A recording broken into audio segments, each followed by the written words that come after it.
The Democrats are eating the country alive. They've been warned. Everything they're doing intentionally. We have to stop pussyfooting around. I got to be nice to Democrats. You be nice to Democrats. I'm not interested.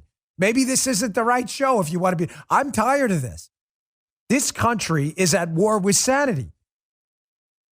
It's us on the sane side and the insane people on the other side, many of whom align themselves with the Democrat Party.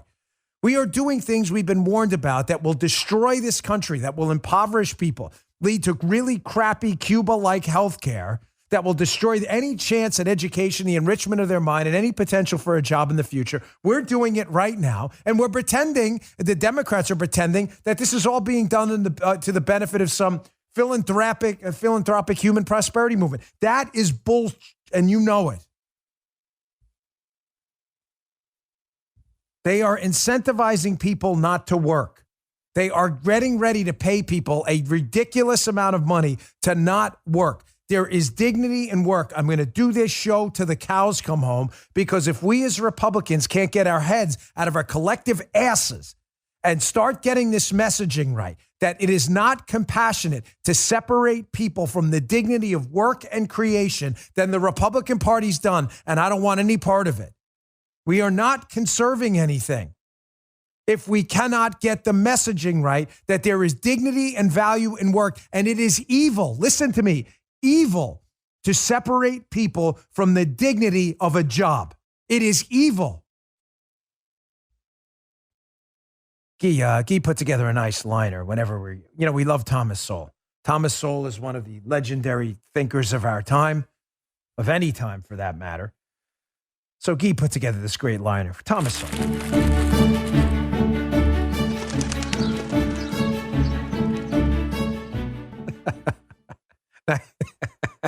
Nice work. Watch it on, we got to see it, rumble.com/Bongino. He's got a crown on because he is the king.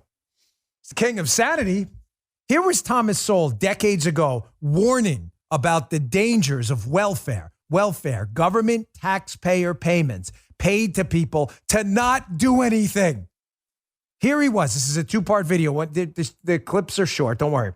Here's the first part where he talks about how there is not a place in the cosmos, on planet Earth, on any other potential planet or any other universe where paying people not to work has led to a more prosperous nation. It doesn't exist anywhere. There are no examples of this. This was him decades ago. Check this out. There are other people who sincerely believe that if they will hand out things here and there, that this will in fact benefit people. Again, looking at your point is it doesn't. It doesn't. I haven't been able to find a single country in the world where the policies that are being advocated for blacks in the United States have lifted any people out of poverty. I've seen many examples around the world of people who began in poverty and ended in affluence. Not one of them has followed any pattern at all like what is being advocated for blacks in the United States. Many groups have remained in poverty for a very long time trying to follow those patterns. This was him decades ago. The king, the monarch of sanity, Thomas Sowell. There are no examples anywhere on planet Earth of government welfare programs producing generational prosperity. There are none. There are none.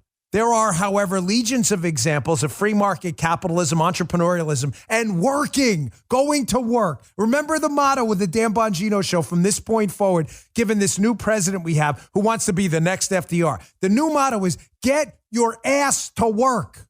We're working, you work. That's the new motto. Yeah, that's harsh. Too bad. I don't care. It's the greatest part in the world. Absolute freedom when you have nothing to lose.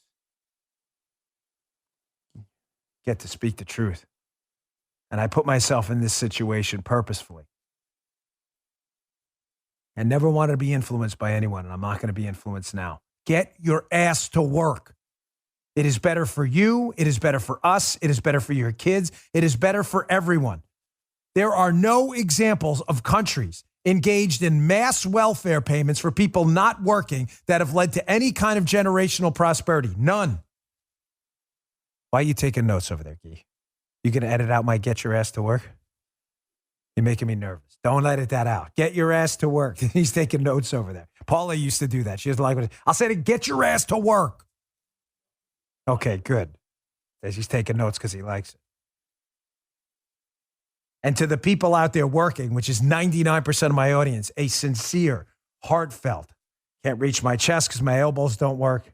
Thank you for setting an example for your kids, for us, for feeding us, for trucking the goods to our stores, for policing our communities, for being freedom fighters overseas in our military, doctors for healing us, nurses for healing us, janitors, plumbers for keeping the world a sanitation-laden place where we don't have to worry about disease all the time. Thank you all. To the architects for building safe buildings.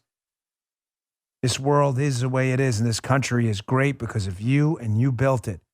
And to the people who refuse to do that, while these other truckers and architects and pilots and doctors are healing and feeding and giving you drink and giving you entertainment. Even people out, listen, Hollywood's not all full of leftists. There are gaffers out there, lighting people, all sound specialists. They're not all liberals. They work for a living too.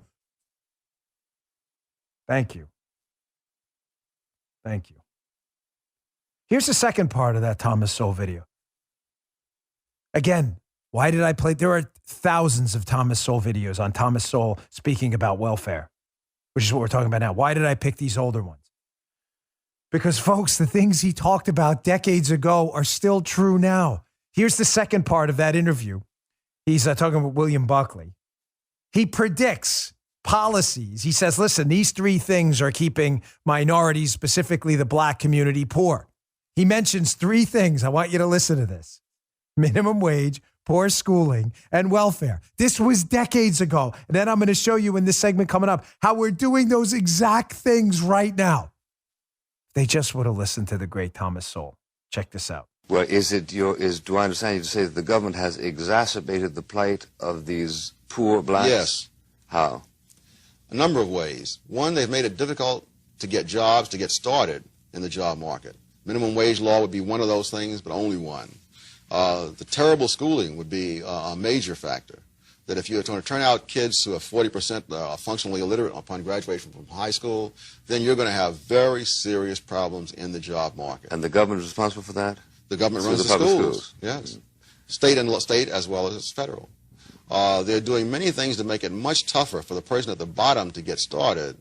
And they're also making it less necessary to get started by having various subsidy programs, food stamps, welfare, and so on, which reduce the difference between working and not working. So that the general tendency of what they're doing is to make it harder to rise. But of course, if you're lucky enough to have started to rise before these programs began, then you're in great shape. The king, there he is. We need a little Thomas Sowell crown, a little like Thomas Sowell's with an apostrophe. If he comes by, you know, we can dump it on. Hey, Mr. Sowell, this is the crown from the show. The king. He just lays it out. You want to create generational poverty? First, let's up the minimum wage so that workers with few skills, very few skills, can't get a job at the entry level and learn those skills. That's what you do.